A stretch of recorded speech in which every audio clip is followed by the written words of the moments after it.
friends, I'm just here to show you how to make a super simple journal for the Bible Journal Love Exile era or any other occasion. I know we have a lot of new members taking the classes in Bible Journal Love, so I thought I would show just a really simple way to put together the elements that you make. And I know that we have a few beginners asking about how to journal things, so I thought I would just hop on here real quick and show you a basic way to do it. There's two different ways to prepare your pages. What I have done is I have prepared them digitally using Photoshop Elements, and then I've printed them out 2 to a page. Mine are 7 by 5 and 2 to a page. So I've done that with all of my pages so far in the study.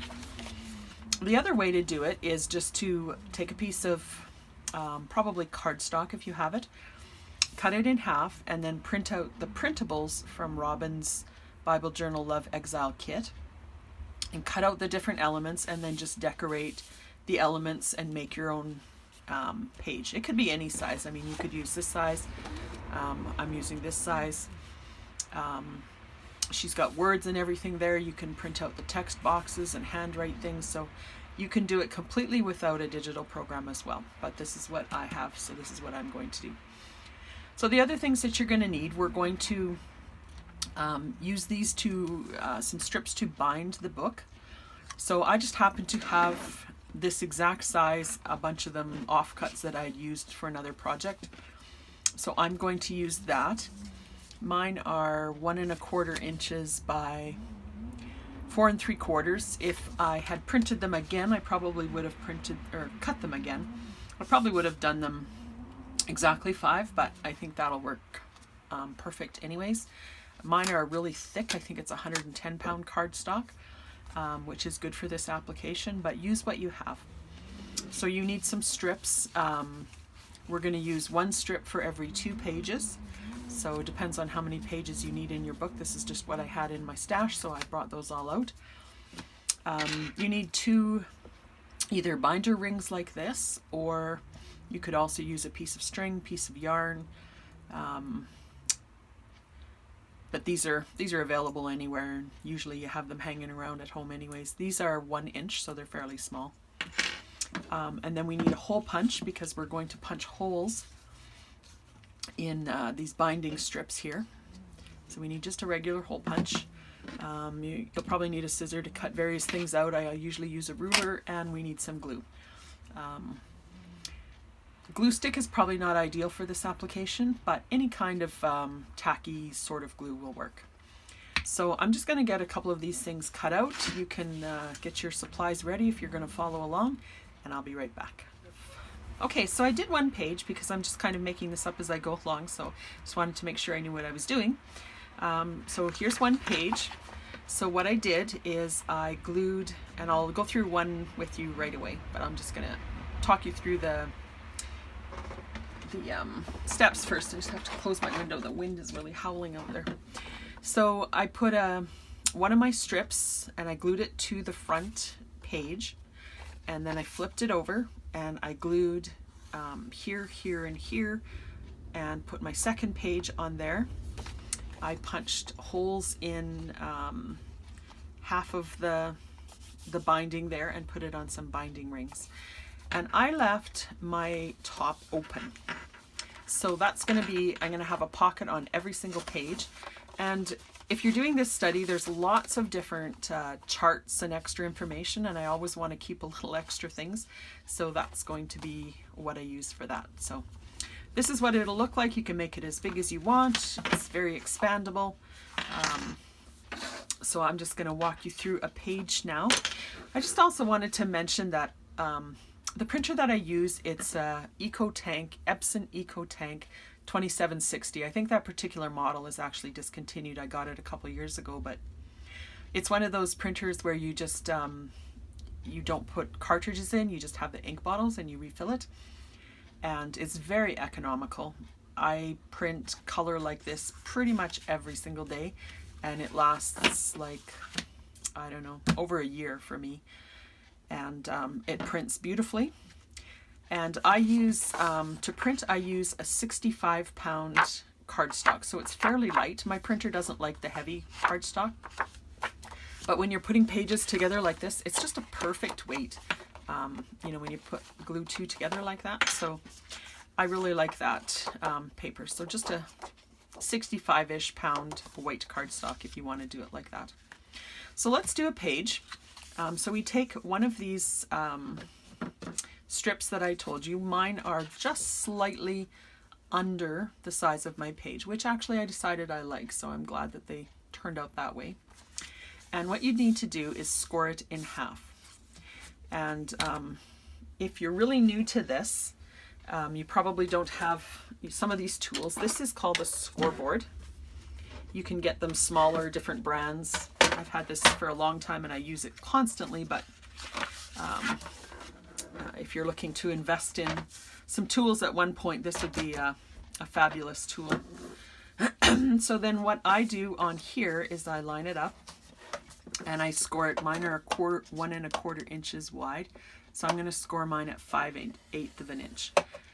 And as I mentioned, this cardstock is about 110 pounds, so it's very thick. So it's a little bit hard just to fold in half. If you use a thinner cardstock, that will work. And then I just fold it both ways because we want our book to fold, to open and flip both ways. If you don't have a scoring board, you can, there's lots of other different ways that you can do it. You just take a ruler and line it up at the halfway mark. And this is a bone folder. If you have a bone folder, you can score it like that. If you don't have a bone folder, I've used even a pen where you retract the ink, or a mechanical pencil, and do that. There's even different tools like this that are like, this one's got glue all over it, but little scoring kind of tools. They're not sharp. They got a little ball at the end. But something like that. And you want to score it in half. Roughly, it doesn't have to be perfect. And fold it both ways. And then after you make one, it's a good idea to use that one as a template so that all of your holes are in exactly the same place. So what I would do is just line it up behind the first one. And on black, pencil shows up pretty well. Try to get that lined up. So I'm just going to make a pencil mark where my holes need to be. And you can just see those pencil marks there. And then you take your hole punch. And another thing that, well, let's just do it this way. Let's just do it this way. So I got that one and this one. And then your binding is prepared. That's all there is to it. So then you take your next page. So this is my next page. And I want to glue it onto just this part here. I just use this as a glue mat so I don't get my desk all dirty.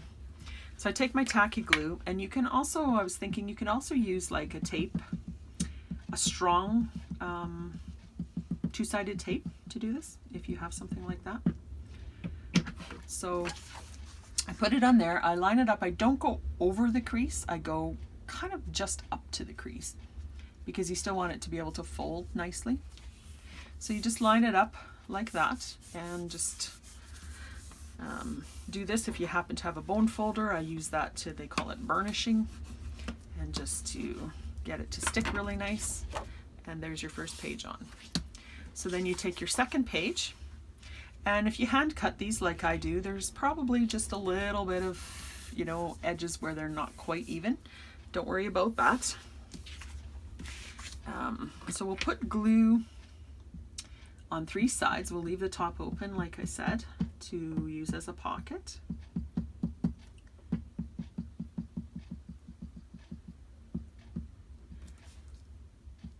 And I just put it this time just on that edge. I don't have to do that whole black edge. That makes my pocket a little bit bigger. And then I line it up as best I can.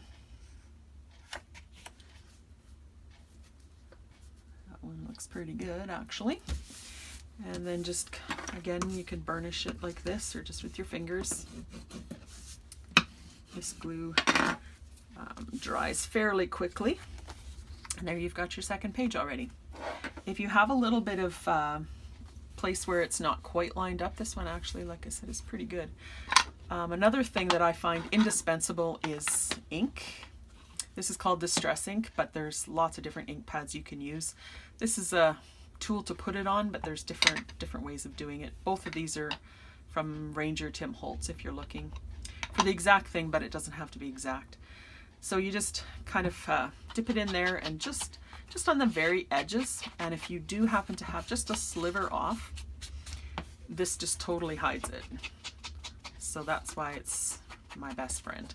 And it also gives it kind of just a finished look. So just do that like that. And then we have our second page. So now we have 2 pages, and then we can put them on the rings here like this. Very simple, quick, not very many supplies. And we'll have a nice big book at the end. We can add whatever we want in these pockets, and you can just keep adding and adding until you're finished your book. So I'm just going to finish the rest of these pages. You don't need to see me do every single page, but I'm really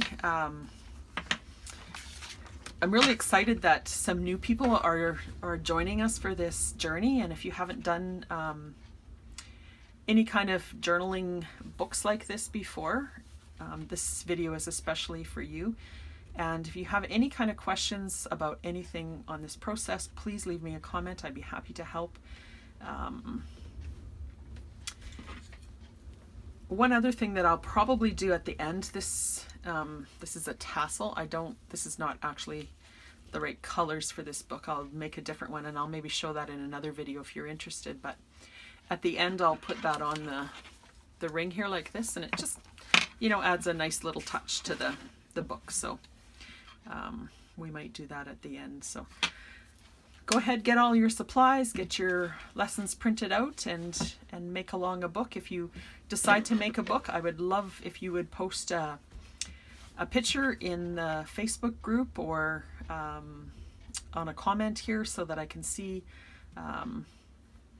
what you're making, and let's all learn together and encourage each other and be fruitful with God's Word. Thanks. See you next time.